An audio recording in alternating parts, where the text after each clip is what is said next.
சாந்தாகாரம் புஜகசயனம் பத்மநாபம் சுரேஷம் விஸ்வாகாரம் ககனசதிருஷம் மேகவர்ணம் சுபாங்கம் லக்ஷ்மீகாந்தம் கமலநயனம் யோகீகிருத்யானகம்யம் வந்தே விஷ்ணும் பவபயகரம் சர்வலோகைகநாதம்.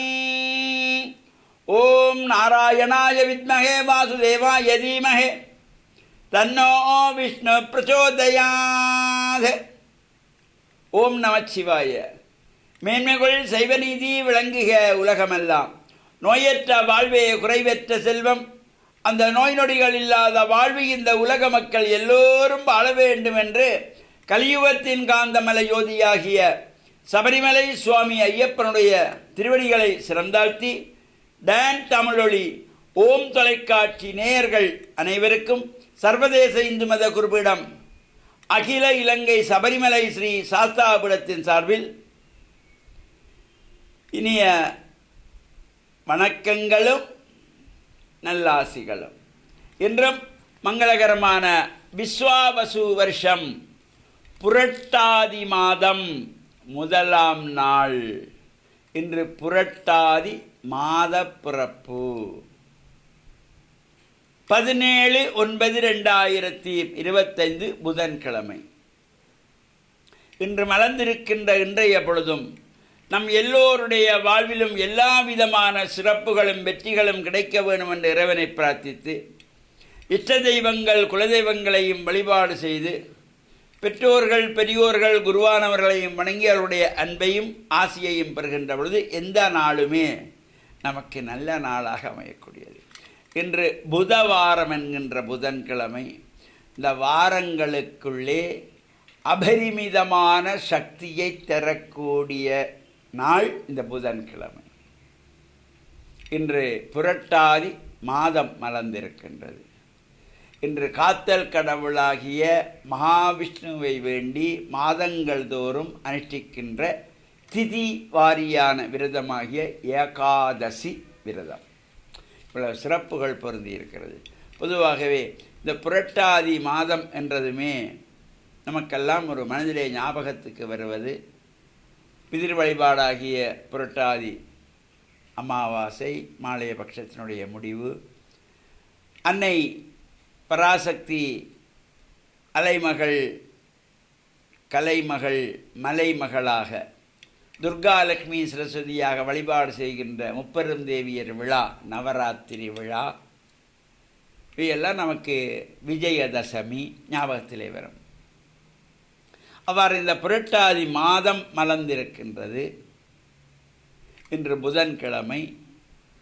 இன்று ஏகாதசி திதி.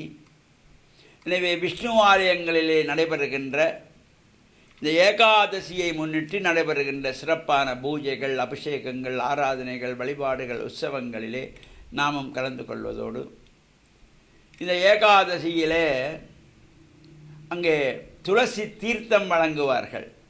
பூஜை முடிந்ததும் துளசி தீர்த்தம் பிரசாதமாக வழங்குவார்கள். அங்கே அர்ச்சனைக்கு பூமாலை கட்டி போடுவதற்கு இந்த துளசியினாலே மாலை கட்டி போடுகின்ற வழக்கம் உண்டு. அவ்வாறு இந்த துளசியை ஏகாதசி திதியிலே இன்றைய தினத்திலே மரத்திலிருந்து பிடுங்கக்கூடாது. அதனால் முதல் நாளே சாயங்காலம் சூரியன் மறைவதற்கு முன்பதாக இந்த துளசியெல்லாம் எடுத்து வைத்து தண்ணி தெளித்து துப்புரவாக வைத்து மாலை கட்டி காலையிலே கோயிலில் கொடுப்பார்கள். அவ்வாறு சிறப்போடு கூடியதும் இந்த ஏகாதசியிலே இப்பொழுது மாலைய சிரார்த்த காலத்திலே சிரார்த்தங்கள் மாலைய சிரார்த்தங்களை இந்த ஏகாதசியிலே செய்கின்ற பொழுது இன்னும் ஒரு அதிகப்படியான சக்தி கிடைக்குமாம். ஏகாதசியிலே செய்தால் அது ஒவ்வொரு சிறப்புகள். அவ்வாறு இந்த மாலைய பட்சத்திலே மறைந்த எல்லோரையும் குடும்பத்திலே மறைந்தவர்கள் அப்பா அம்மா தாத்தா பாட்டி அண்ணா சித்தப்பா பெரியப்பா கொள்ளு தாத்தா கொள்ளு பாட்டி குடும்பத்தில் மறைந்தவர்கள் யாராக இருந்தாலும் எல்லோருக்குமாகவும் செய்யப்படுகின்ற சிரார்த்தம் தான் மகாலய சிரார்த்தம் என்கின்ற இந்த சிரார்த்தம். அவ்வாறு செய்து இந்த வழிபாடுகளை செய்து பிதர்களையும் வேண்டி நாம் பிரார்த்தனைகள் செய்து இஷ்ட தெய்வங்கள் குலதெய்வங்களையும் வழிபாடுகள் செய்வதோடு இந்த புரட்டாதி மாதம் மறந்திருக்கின்றது. இன்று ஏகாதசி திதி. விஷ்ணு பகவானையும் வழிபாடு செய்து இந்த ஏகாதசியிலே மாலைய சிரார்த்தங்கள் செய்கின்ற அதிகப்படியான சக்தி அந்த ஏகாதசியிலும் நாம் பிரார்த்தனைகள் செய்வதும், ஏகாதசி விரதம் இருக்கின்றவர்கள் மகாவிஷ்ணுவை வேண்டி வழிபாடு செய்து பிரார்த்தனைகள் செய்வதும் சிறப்புகளை தரக்கூடியது.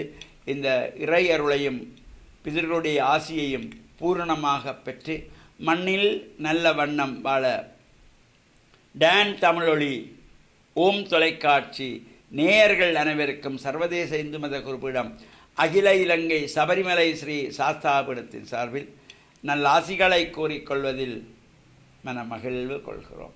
சர்வே ஜனாகாம் சுகினோ பவந்து சமஸ்த சன்மங்களானி சந்து சுபம்.